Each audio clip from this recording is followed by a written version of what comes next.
There's one thing my father used to say over and over again, even up until his final days. If you hold on to land, son, you'll always have a place to stand in this world. My name's Raymond McAllister. I'm 62 years old and live just outside Phoenix, Arizona. I'm not important. I've never struck it rich in stocks, never owned a company with my name on the sign. I'm just a regular man living quietly, taking care of a piece of land my father left behind, a piece of land that holds my family's soul. That land spans 100 acres, 40 of which I own outright, nestled between sunburnt hills and saguaro cacti. It's not much to city folks, but to me, every weed and weathered fence post tells a story.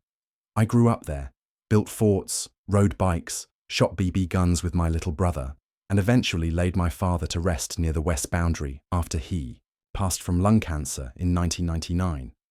Since then, I've lived in the same old timber-framed house, patched it up with solar panels and a backup generator. My mornings start with a cup of black coffee and a crackly old radio that spits out classic country from the AM band. Life was quiet, and I liked it that way, until it wasn't. It started around July of 2022. At first, it was just background, noise, far-off trucks, some hammering. I figured someone a few lots over was doing construction. Happens. But day after day, it got closer, heavier. Every morning, around 7 hours, I'd hear that rumble like thunder under my floorboards. One morning, I grabbed my binoculars, stepped onto my porch, and froze. What I saw made my stomach drop. A full construction crew, bulldozers, concrete mixers, workers in reflective vests, was clearing ground and framing houses on the eastern part of my land. My land. No phone call, no notice, no permission. Grabbed my keys and jumped into my dusty old Ford pickup, the kind that smells like sun-baked leather and coffee grounds. I drove right into the heart of the chaos, dust rising behind me like a storm cloud. There were at least 5 rows of houses being framed, each laid out like a grid. New development, professional planning. I approached the man overseeing it all. Tall, guy in a neon vest with a Sunrise Vista HOA logo on the back. I asked, "Who authorized this build? This is my property." He barely glanced at me. "This is a Sunrise Vista HOA project. We purchased the development rights. We have full county approval. 96 homes, starting at $295,000. We're breaking ground now to meet our Q4 completion goals." I said, "You're building on my land. I never sold it. I've been paying taxes on it every year since 1999. He stared at me blankly, and that's when I knew they had no idea what they had done. Truth is, I wasn't surprised. 3 years earlier, I'd heard rumors that the state might expand the freeway north of Phoenix. Developers were sniffing around. I hired a sharp real estate attorney, Rachel Kaplan. Brilliant woman. No nonsense. She helped me reaffirm my title with the county clerk, legally mark and register my boundary lines, file a notice of interest. Basically, any transaction involving this land had to go through me. I even filed a warning with the Maricopa County Recorder's Office that any development activity without my consent would be considered trespassing and fraud. I'm not wealthy, but I know how to protect what's mine. Sunrise Vista. HOA had purchased their so-called rights from a shady real estate shell company. They never verified the true ownership of the land. They were blinded by the rush to build, flip, and profit.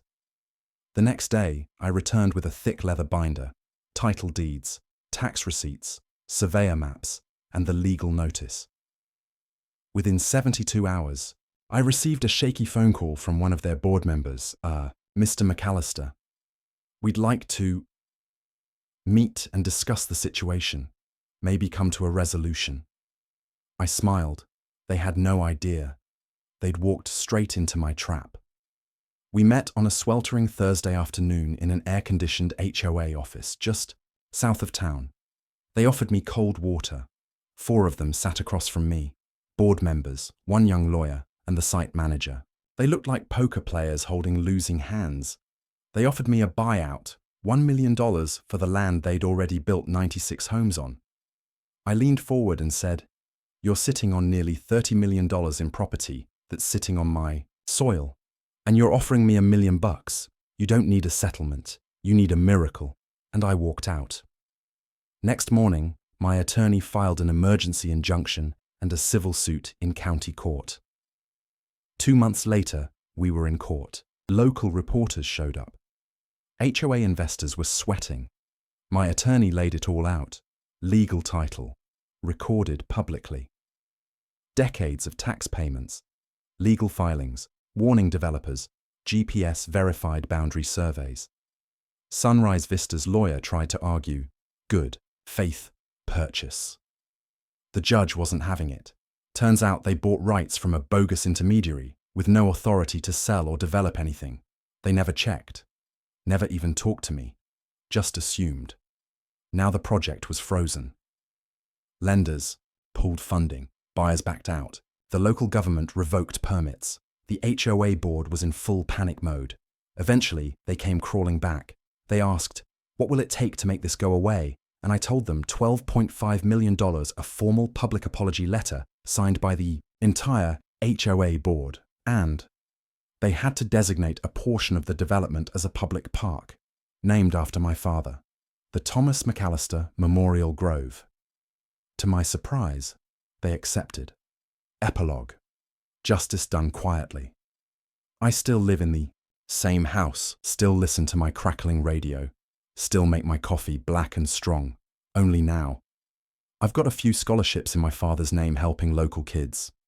There's a quiet little park with a bench facing west, the same spot where my dad used to sit every evening. I never wanted millions. I just wanted what's fair. So if you own land, protect it. Educate yourself.